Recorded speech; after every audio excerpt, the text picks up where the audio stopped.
Everybody get in here. Checking your stocks. Stock markets, little up, little down. Tesla's up. Wow, Tesla's really up. 2.7. Not bad. All right, come on in here while I get ready with my comments. Bum, bum, bum, bum, bum, bum. Bum, bum, bum, bum.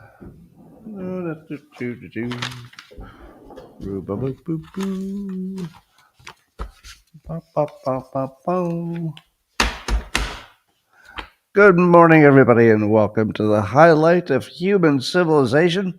It's called Coffee with Scott Adams, and you've never had a better time. But if you'd like to take a chance on elevating your experience up to levels that nobody can even understand with their tiny, shiny human brains, all you need for that is a copper mug or a glass, a tankard, chalice, a stein, a canteen, jug, a flask, a vessel of any kind. Fill it with your favorite liquid. I like coffee.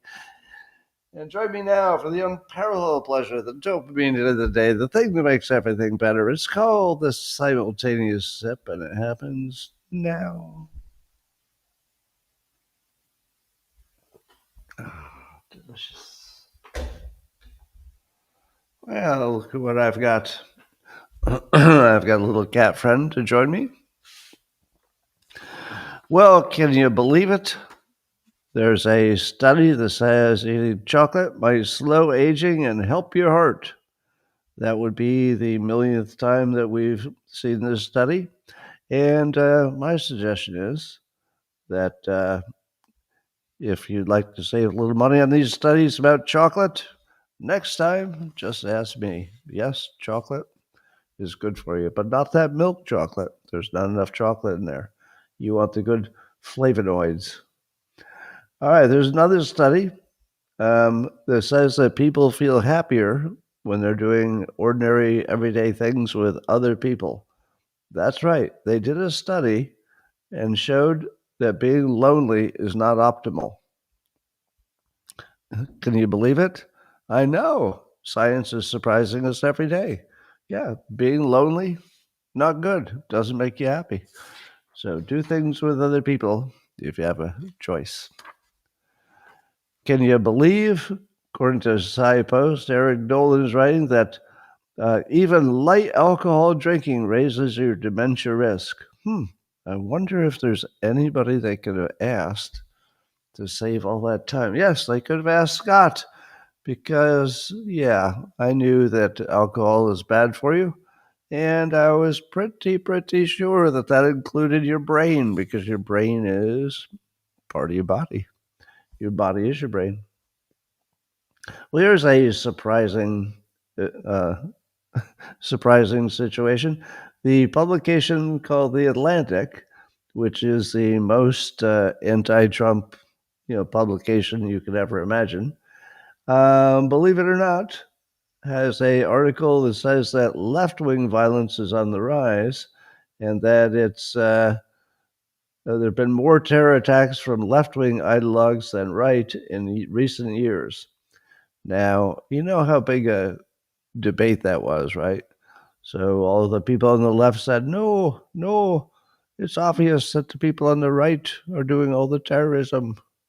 And the people on the right said, no, it's obvious the people on the left are doing more terrorism. Well, the Atlantic, which is left, has now conclusively decided, based on their own research, that the left is a little bit more terrorist and murdery. And once again, you're right again. By the way, there will be a minor theme to today's show, which is that everybody who is a critic of Trump is having a bad time. All of his critics are having a bad week. Different reasons, but it's kind of a weird coincidence. According to the Washington Examiner, Paul Bedard's writing about a Rasmussen poll that showed that over half of liberals call the Kirk assassination, quote, understandable.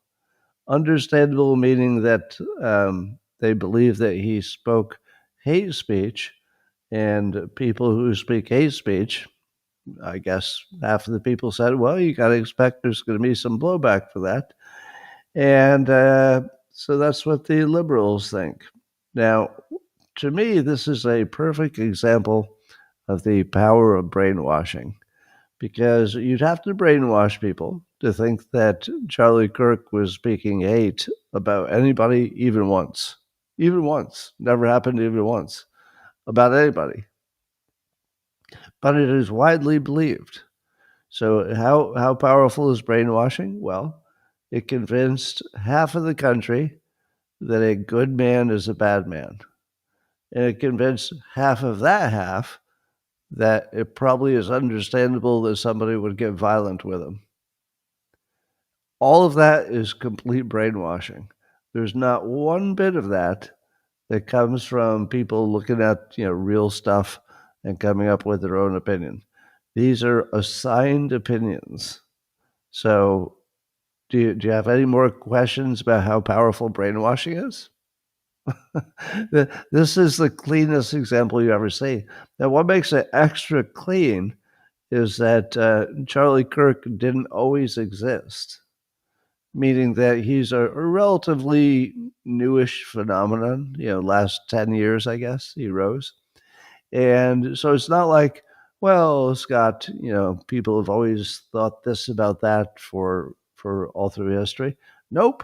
Nobody had any opinion about him at all until it was assigned to them, and pure brainwashing. Well, in other news that Trump might enjoy, Peter Strzok. Do you remember him from the old lawfaring days trying to get Trump? Allegedly, his messages suggested that he was part of a plot to overthrow the government. Some say he's never been convicted for anything like that. But he was suing over his firing because I guess he claimed that he had freedom of speech in his messages to his girlfriend. And since he got fired for something he said in his personal speech, he thought that his free speech had been violated and he shouldn't have been fired. Now, if you ask me, that's a pretty bad argument. And he lost. So that case is over. So Peter Strzok loses. That's sort of like Trump winning because he would like to know that Peter Strzok lost. Remember, Trump says he hates his enemies, so he hates Strzok. Well, Keith Olbermann, as you know, he's my mascot. He apologized for threatening the other Scott Jennings. There are only two of us, by the way. It's just me and Scott Jennings. No other Scots. And apparently there was an FBI referral. I think Scott Jennings made, or somebody made an FBI referral, because what he said on social media, Olbermann said of Scott Jennings, quote, "You're next, mother effer," and then, "but keep mugging for the camera." Well, in the context of the Charlie Kirk tragedy, saying that somebody's next, when we're still in that sort of environment of still talking about and thinking about Charlie Kirk, was taken as a physical threat. But Keith Olbermann, who's not as dumb as he acts, he couldn't be, wouldn't be possible, decided he better apologize and clarify that. And he was like, no, it was not about hurting Scott Jennings, it was about his career. His career would be next. Do you believe that? Do you believe that in the shadow of the Charlie Kirk situation, when somebody says you're next, that obviously just means their job? Well, I don't know. I can't read his mind. So, so that happened. So that's awkward for another anti-Trumper. How about Hollywood? How much does Hollywood like Trump? Not so much. But Hollywood has, well,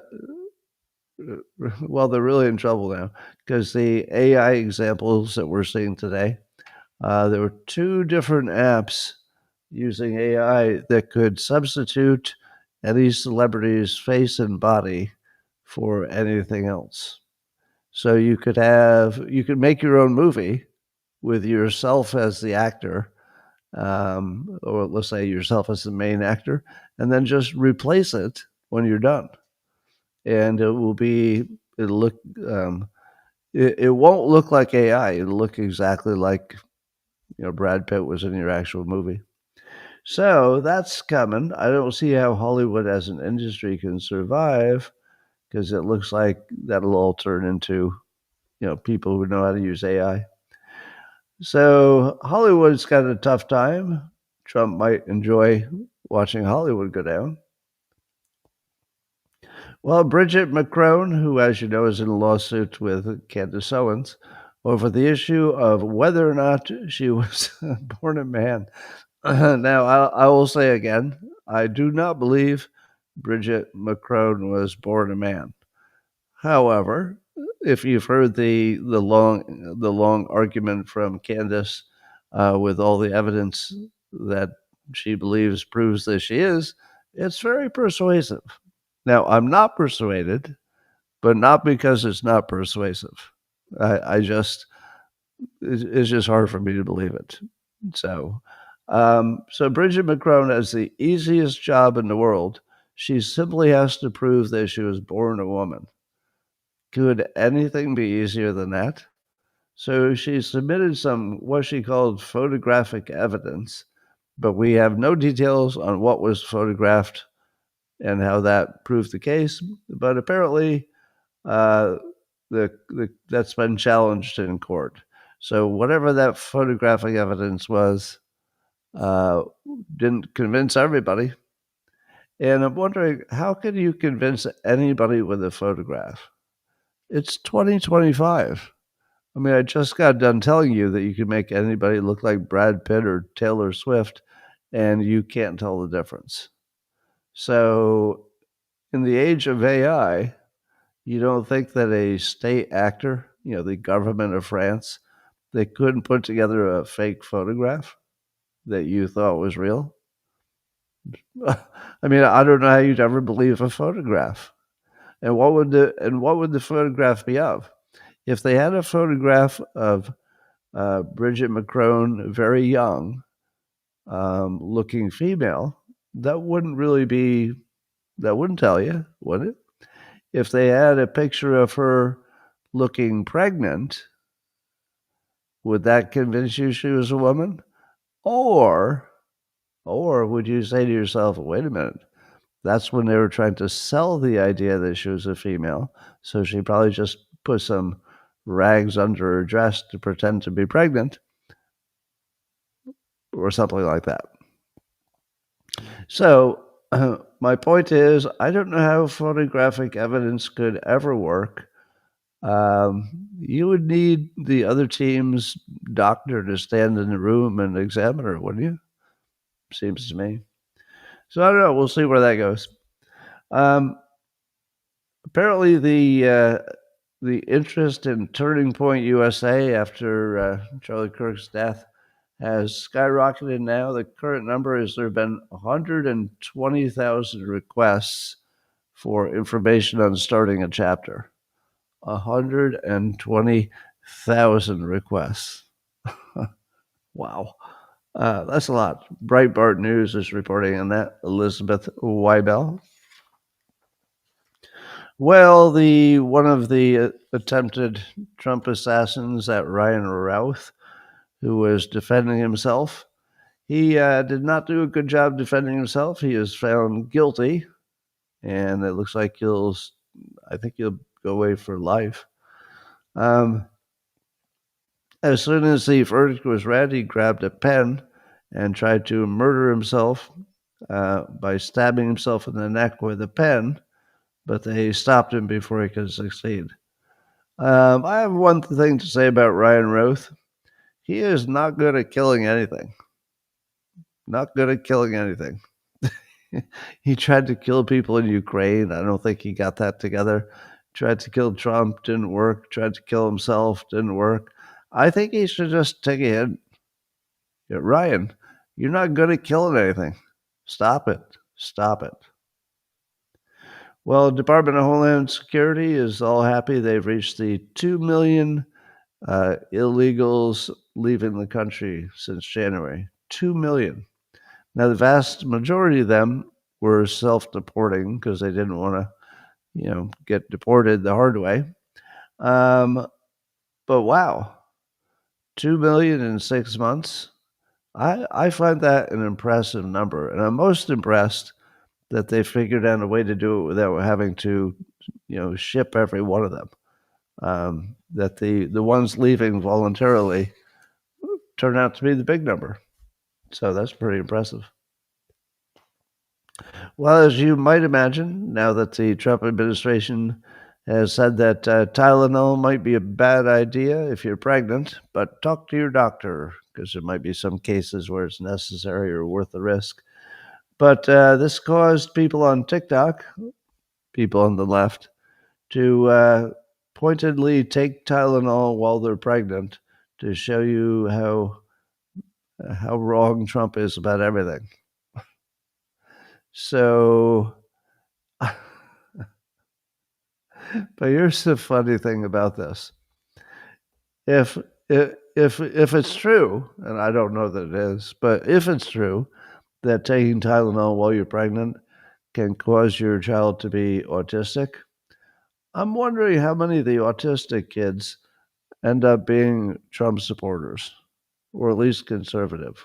By the time they're old enough, are people on the spectrum easily fooled by brainwashing, or are they a little less?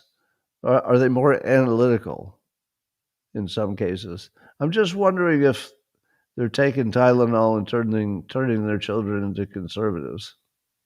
I don't know. Maybe some of them. Well, Stephanopoulos is trying to push the idea that the cuts in USAID are causing the mass deaths of people in other countries that would otherwise be saved by that spending. But Rubio has a pretty good response to that. So Stephanopoulos said to him on a show yesterday, "You're saying no one's died because of the aid cuts?" Now, of course, people probably have died because there are things that we gave money to that we stopped giving money to, and they were probably pretty important things. But Rubio has the right frame. He says, no one has died because the U.S. has cut aid. People have died because gangs steal the aid. People have died because other countries have not stepped up. The U.S. has saved more lives than any other country in the world. So probably he could do a little bit better on that answer. But the basic answer is, why is only U.S. spending the one that's being measured for inadequacy? Wouldn't it be true that every single country in the world could spend more to save more people in other countries? Why are you only looking at us? Why does that even make sense? There are a million things we could be doing that we're not. Does that mean we're killing people by not doing it? Well, in some theoretical way, I suppose, but it's not a reasonable attack. The reasonable attack is the U.S. can't do everything for everybody, and we're going to do a little less. Yeah, more people will die, but there's nothing that would stop every other country in the world from stepping up and filling the gap. So if nobody else in the world is willing to help, why is all the pressure on the United States? It's a good question. Well, in John Bolton news, we're now learning that the FBI had found some secret or confidential or whatever classified documents in his office. So we already knew that they went through his home. We're not sure what they found. But in his office, there were some classified materials. And so I went to Grok and I said, did John Bolton ever mock Trump for his classified documents at Mar-a-Lago? And the answer is, yes, he did. So while while John Bolton had his own classified documents at both his office and I believe at his home, he was criticizing Trump for having classified documents at Mar-a-Lago. That takes a little bit of guts, doesn't it? Remember my theme for today, that everybody who's a anti-Trumper seems to be having a bad week. Well, John Bolton's on that list, having a bad week. Kamala Harris, I think she's having a bad week too. So she went on The View yesterday. She's selling her new book, 107 Days. And you should hear her on The View. And here's why you should listen to it. Because she's not drunk. If you wondered if she's drunk in those other appearances, listen to her on The View. Now, that's a morning show, so the odds of her being drunk were lower, just in general. But when you hear her obviously not drunk, she still is bad at, talking. She's bad at talking, but there's no indication of drunk. Her speaking tone is, perfect and normal and all that. So if you want to wonder, is she drunk in those other videos? Just watch The View. When you see her not drunk, you go, oh, okay, that's what not drunk looks like. Yeah, there's something going on there. Anyway, YouTube has now admitted, Google owns YouTube, so Google has admitted that YouTube was, in fact, censoring people during the COVID pandemic for political reasons. And they've offered terminated creators the opportunity to rejoin the platform. So does it feel to you as if everything you suspected was true several years ago was all true? Like every single thing you thought, wait a minute, I think the platforms are discriminating against certain kinds of people. Turns out they were. Yep, it was exactly what you thought. Wait a minute, I don't think these vaccines are tested as much as I would like. Turns out you're right. So just about everything you suspected is true. I suspected that the intelligence people were behind the Russia collusion hoax. Well, looks like they were. I suspected that climate change was not going to pan out in terms of the predictions, and that someday we would realize it was a hoax. Well, I don't know if we're totally there yet, but we're getting really close. Everything you suspected. You thought the news might have been intentionally fake. It was intentionally fake. Almost everything you suspected. The one that we haven't, let's say, that's not validated yet, is that the 2020 election was rigged. Now, let me ask you this. Look at all the things that you suspected and how many of them turned out to be true. Almost all of them. There might be some exceptions, but I think almost all of them. Now, in that context, what are the odds that so many people suspect the 2020 election was rigged? What are the odds that we will not someday find out it was rigged?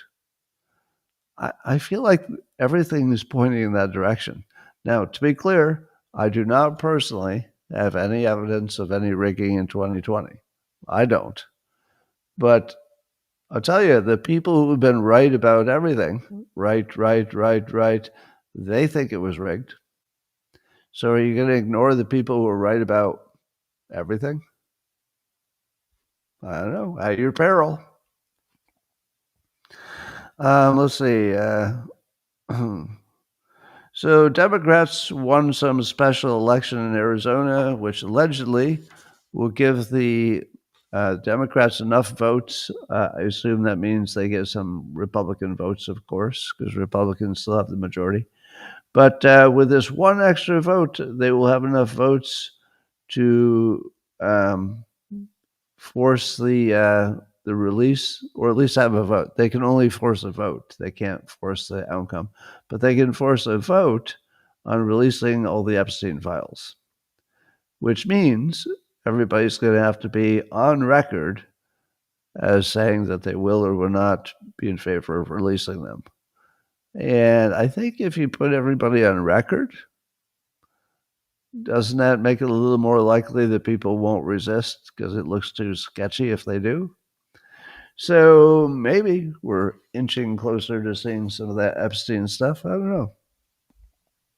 Well, you probably already heard that Trump spoke at the UN and he had two technical difficulties. One was the escalator stopped as soon as he and Melania got a few feet into it.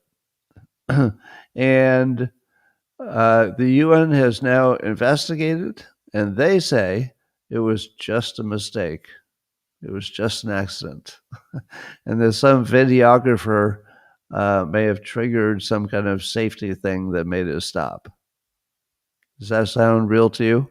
Well, I would look at the context, which included reporting that said that UN staff had been joking before Trump got there that they should turn off the elevator and the escalator and claim they don't have enough money to run them. So what are the odds that they were joking about doing this exact thing, and then by accident, by total accident, the thing that's never happened to any president at the UN ever, by total accident, it just happened. It just happened. So believe it, people. Believe it. That's just a coincidence. Sorry. We're not really in the mood to accept that coincidence. The funny thing is, it might be a coincidence.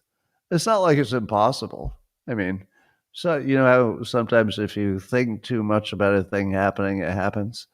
Maybe a lot of people are thinking about it happening. That's how I think the simulation works. With affirmation, etc. If a lot of people are thinking a thing could happen, I just feel like it's more likely it's going to happen.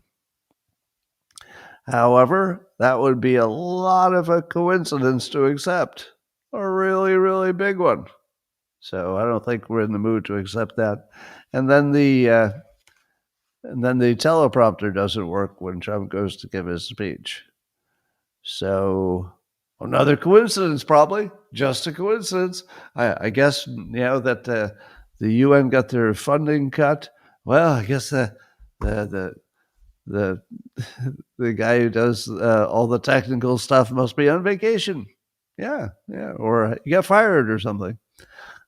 Anyway, so all that looks really sketchy, but Trump did a Trumpian great job with his speech.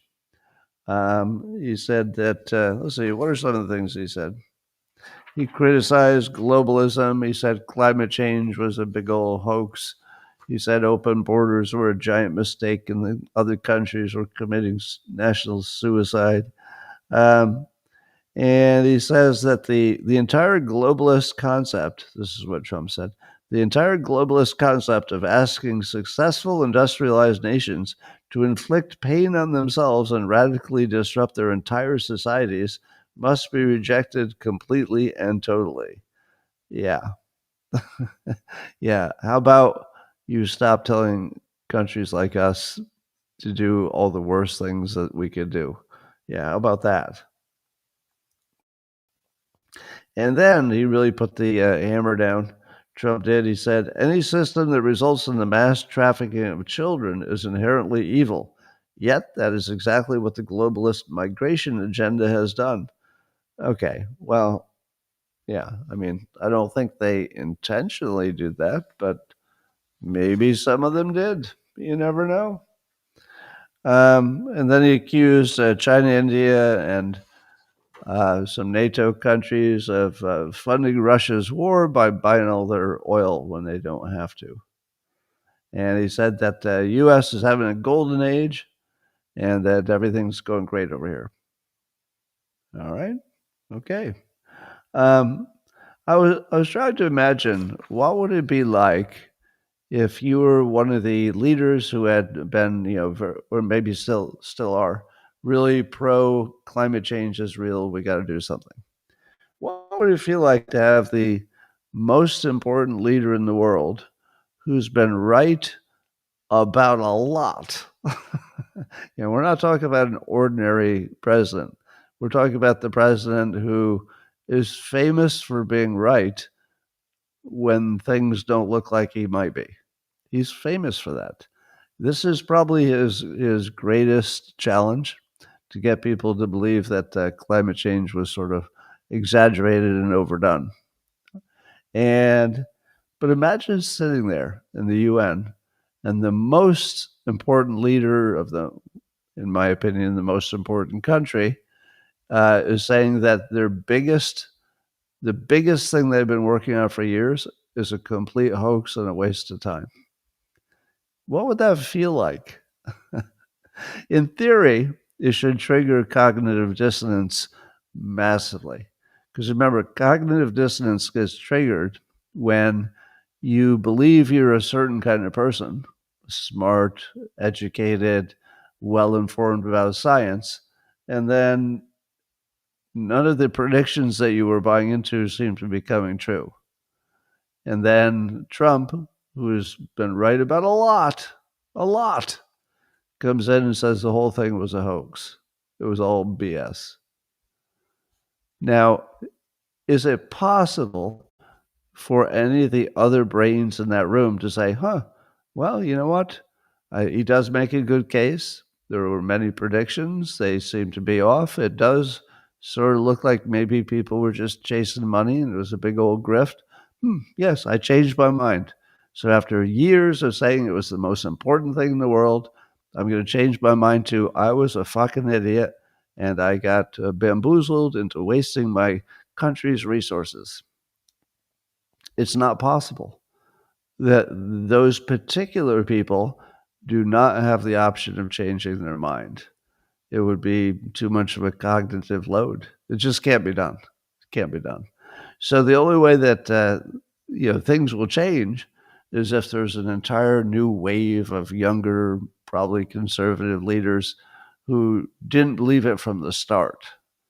If that happens, then you can get governments not believing climate change. But you're not going to change the minds of the ones who put their entire reputation and self-image on the line.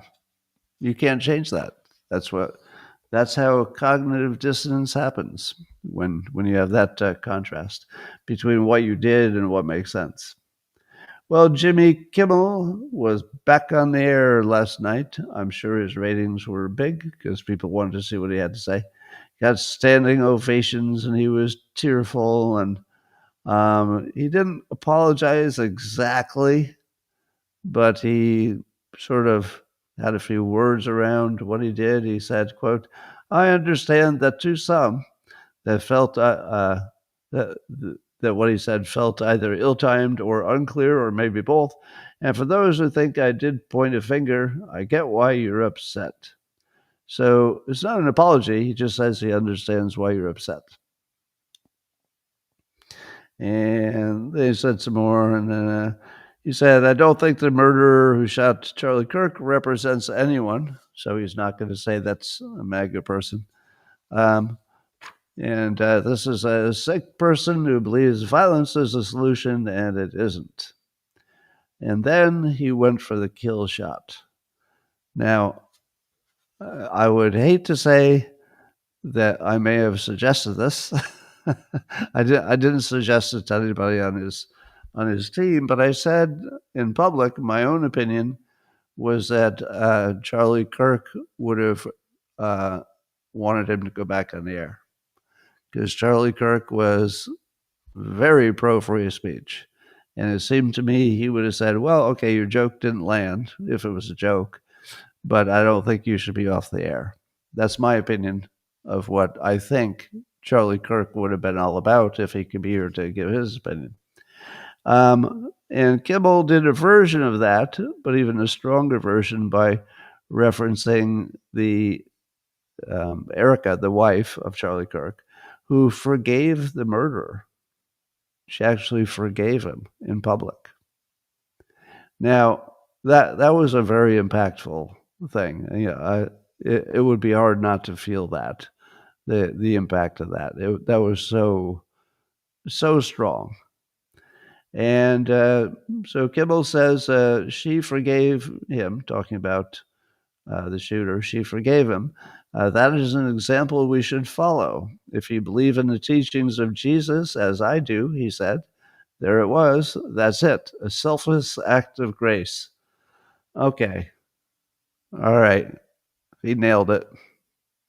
Yeah, I know you don't want him to, but he nailed it. You know, if you attach it to Erica's incredible strength and her forgiveness and her grace, I think grace is the right answer there, the right word. Maybe it's just time to let it go. Maybe we can be, as worthy in some small way as Erica. And maybe we should have a little grace. Now, I understand that we're in a situation where it's sort of a war between the left and the right, and we should crush them as permanently as we can every opportunity we get. Maybe. But I do like free speech, and I do like grace, and I do like forgiveness when it's just about words.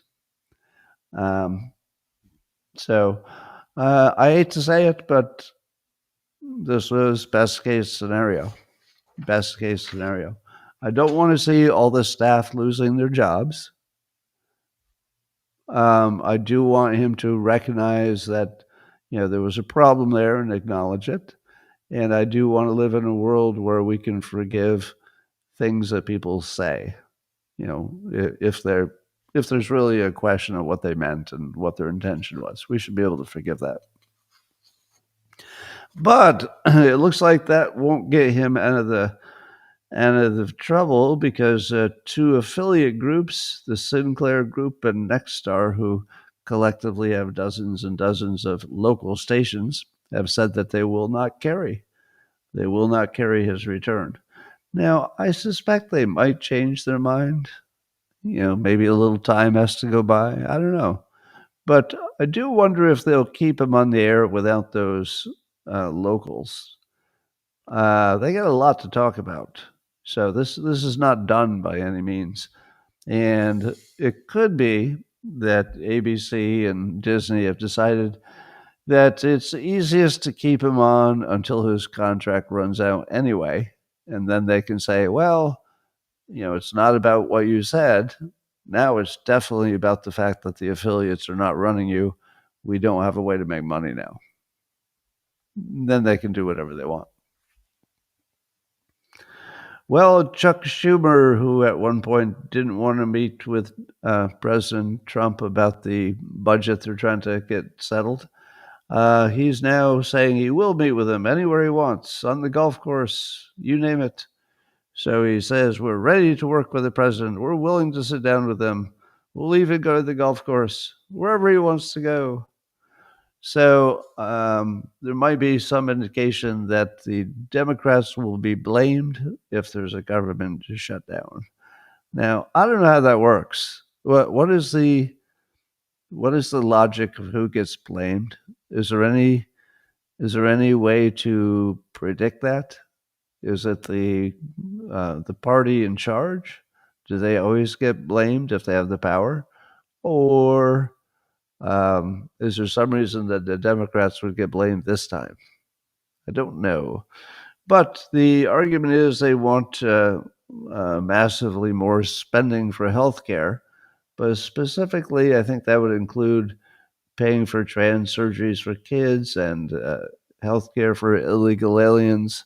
And more than that, they would say. But I don't know how much more than that.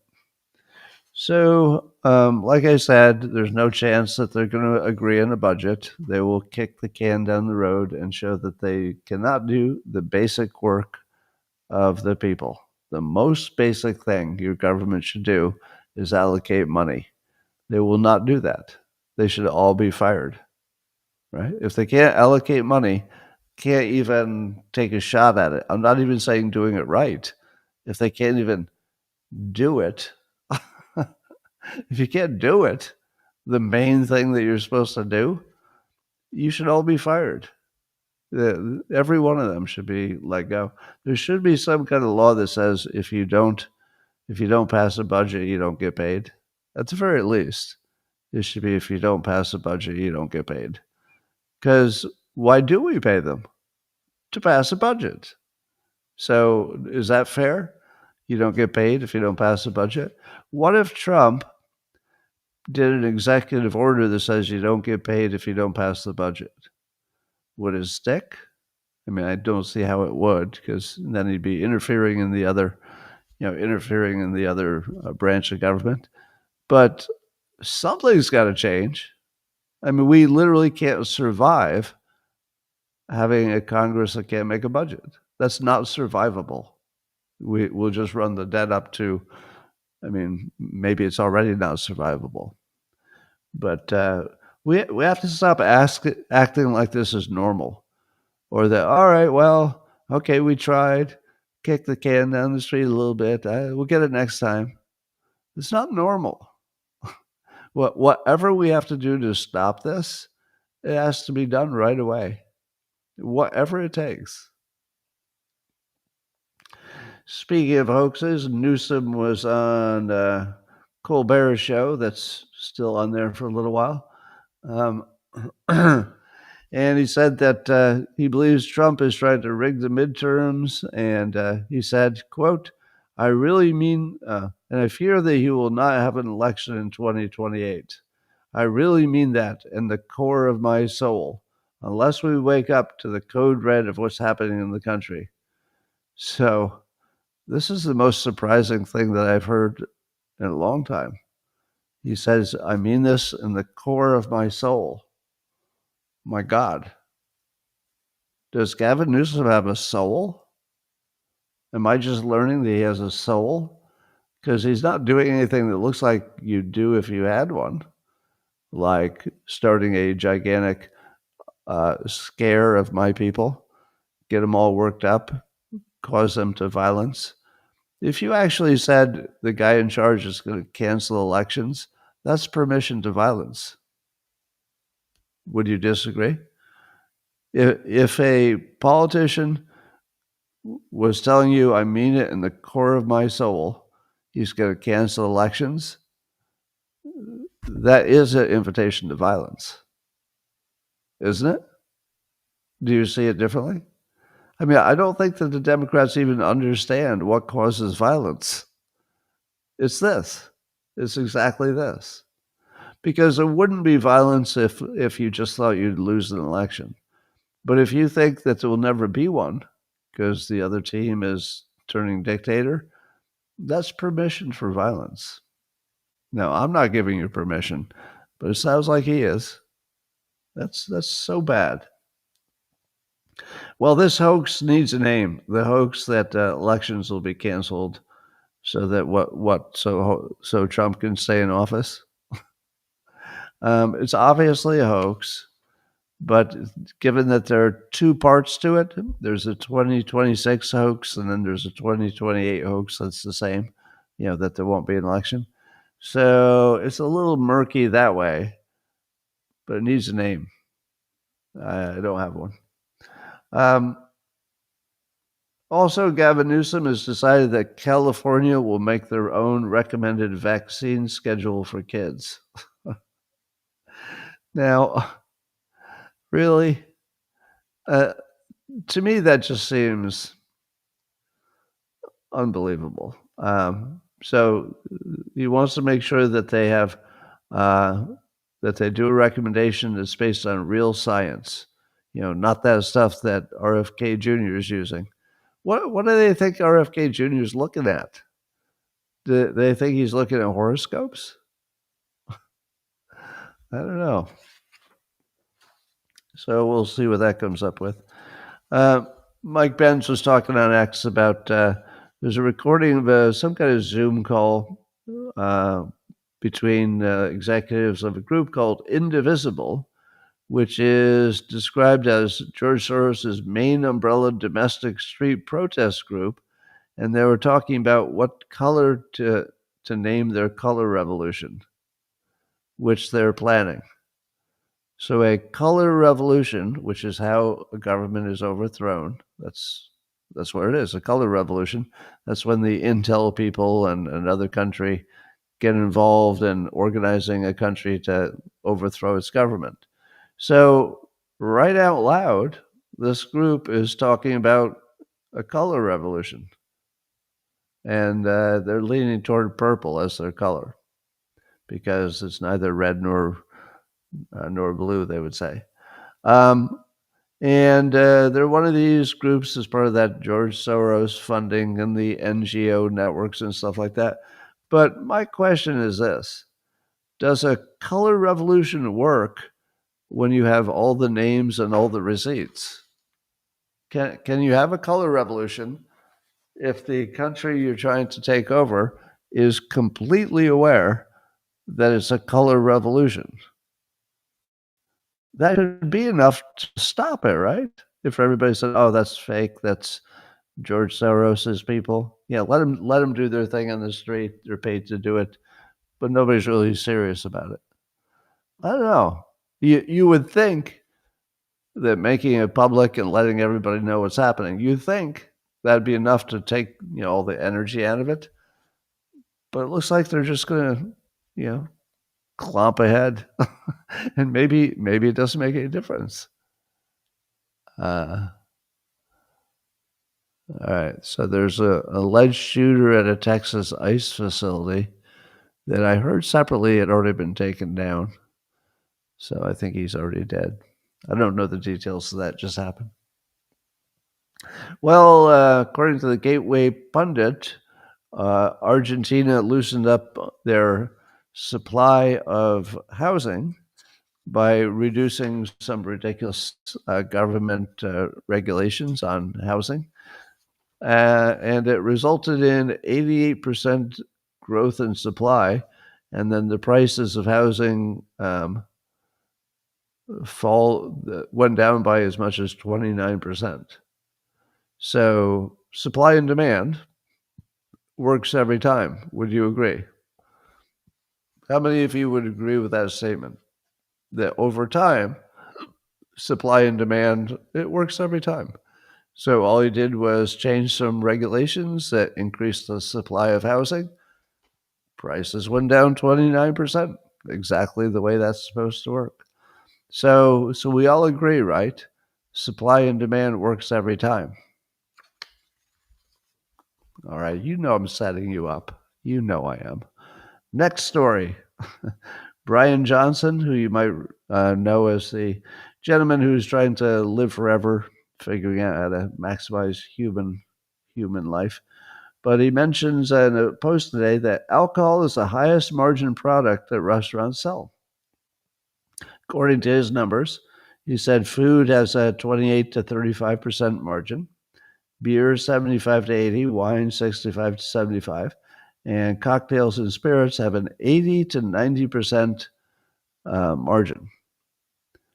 So that would mean that supply and demand doesn't work, right?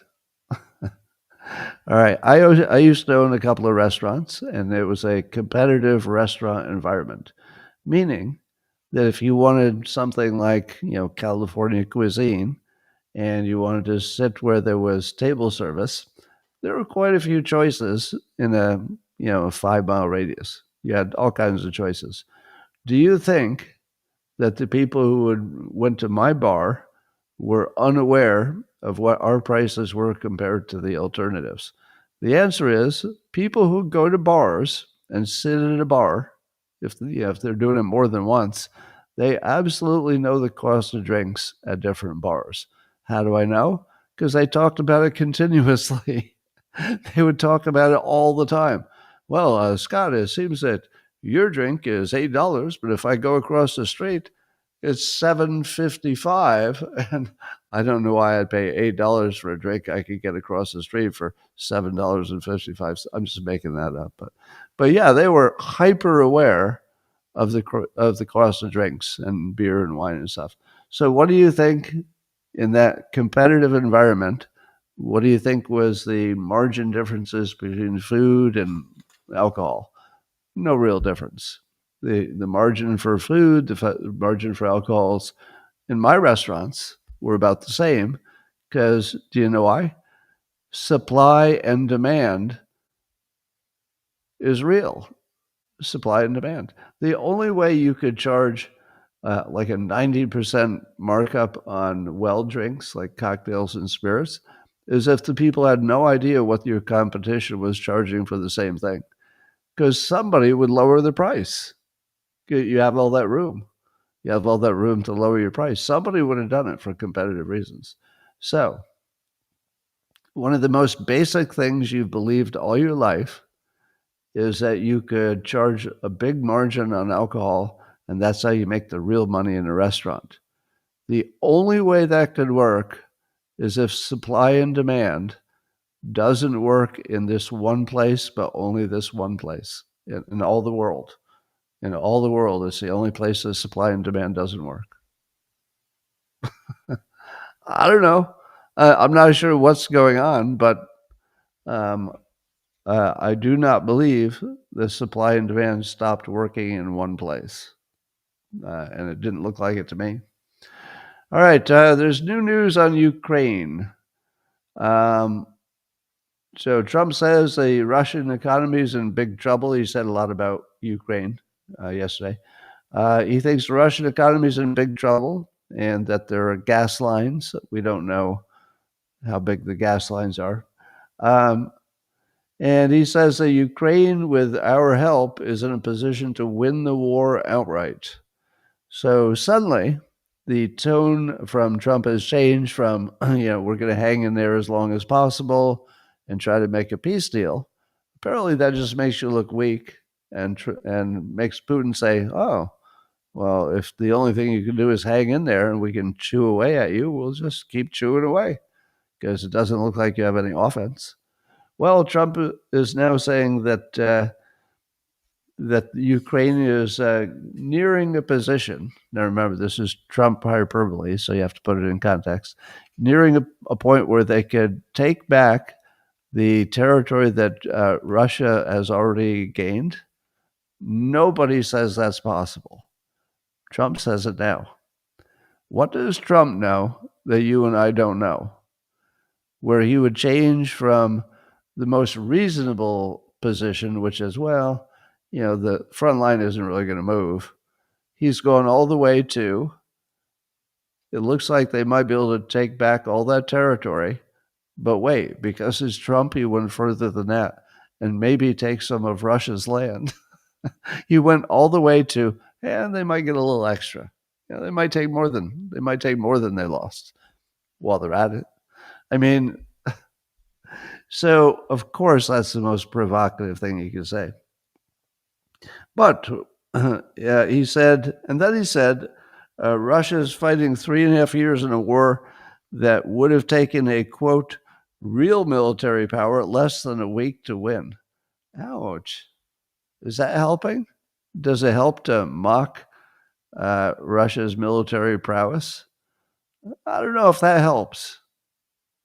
It might. I mean, Trump has good instincts, so maybe it is the right play. I don't know how, but maybe it is.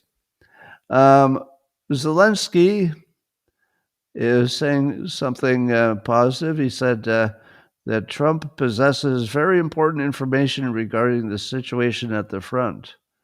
Trump possesses it. What does Trump possess that the rest of us don't possess? What does he know about the front? Because the way he's talking suggests that Ukraine has some kind of military advantage we're not aware of. Do you remember what I've been telling you? That this will very rapidly turn into an all-robot war. If you ask me what could possibly be what Trump is referring to, it could be there's some massively well-capable set of robots and drones is heading toward the front line, and some of it's already arrived. So it could be that you're going to see a robot drone war really fast, and it's going to be massive, and it's going to be in the front lines. So that's what I was expecting. I didn't know when, but I can't imagine that there would be anything else that would change Trump's position, because nobody's talking about sending boots on the ground. Nobody's talking about Russia running out of military stuff, right? The only thing that I could think of that's a variable that could change that much that fast would be how many drones and robots we can deliver to the front line. And I've got a feeling there's a big batch of that coming, so we'll see. And then Russian fuel exports are dropping, and apparently 16 of Russia's 38 refineries have been hit since the start of August. Now, that doesn't mean that they're offline, but they're taking hits on the regular, including the biggest one. And so strikes have disrupted more than 1 million barrels a day of Russia's refining capacity. All right. And again, I don't know what percentage that is. And this is something Zelensky said, quote, "Once the number of drones matches the Russians, they will feel the fuel shortage and losses. We already see this increasingly. More drones are reaching the targets." Okay. So Zelensky is talking about the number of drones they have. Maybe that's it. It could be the world's biggest drone force is coming online in Ukraine. And we might not hear about it until after they attack. But I've got a feeling the size of the drone force will be bigger than anything we've ever seen. Well, there are 22 Republicans attorney generals for 22 states. They're calling on Trump to fight European Union's DEI and ESG regulations. Breitbart News is reporting this, Olivia Rondeau. And I almost forgot that DEI and ESG are still a thing, because it dissipated so quickly in the United States. Nobody wants to talk about it because it puts a target on your back. But the Europeans apparently are still requiring it, and the United States has to go hard at that. We have to do whatever it takes to disable that. If we're required to do DEI and ESG just to do business with Europe, we should stop doing business with Europe. It's that's just a bar that we should not even try to cross. I don't know how easily we could disengage from Europe, but if they really, really require us to do DEI, in other words, if they require us to be racist in order to do business with them, I say no. I say no, we're not going to be racist just to do business with you fucking racists. So back it up. Good luck. Sorry about NATO. We're taking our funding away. I would take NATO funding away before I would agree to this ESG and DEI stuff. That's way too far. Yeah. In other news, Obama, I guess in Obama's administration, they put $2.2 billion into a solar plant. But it wasn't the regular solar panel kind. It was the kind that uses mirrors and reflects the light up to a super hot tower. And so they superheat the tower, and I think that heats some steam that causes some electricity. But the problem is it causes essentially a super hot beam of light to go from the mirror that's on the ground to the tower in a bunch of different directions. If a bird flies through that invisible, you can't see it, it's just invisible, flies through it, it just fries immediately. So apparently 6,000 birds are fried annually through that one thing. And I'm thinking maybe they're going to move that to the front line of Ukraine and say, no, it's just, don't worry about it. It's just a power plant. No, it's just green power. And then all the Russian drones go as they fly through. No, that's not going to happen. But that apparently failed, and they're just going to shut it down. So once again, Trump has a good week. They have a bad week. And I guess Zero Hedge is reporting that the Trump administration is going to take a 10%, or wants to, it's not a done deal, wants a 10% equity stake in Lithium Americas. I guess it's a lithium company. Um, and there's some reason for that. The government's doing something that would be worth it to them to give up some equity. I'm completely in favor of this. And those of you who say, but Scott, that's what fascists do. The government and the big companies, sort of work as one. To which I say, no, they don't. No, they don't. They don't take 10% equity in companies. That's not what fascists do. I mean, if they do, it's certainly not the active ingredient of what a fascist is. It's just a good idea. So, yeah, as a taxpayer, why should we give money away when we can get a little equity? Don't you think? Wow, I nailed it. I was trying to shoot for 8 a.m. stop time, which would be 11 in the East Coast. Nailed it. Now, I do that without looking at a clock. So I hope you're impressed. Nailed it. It's exactly 8. All right, I'm going to say a few words privately to the wonderful, beloved members of Locals. And the rest of you, thanks for joining. We'll talk to you again tomorrow, same time, same place. And Locals, I'll be there privately in 30 seconds.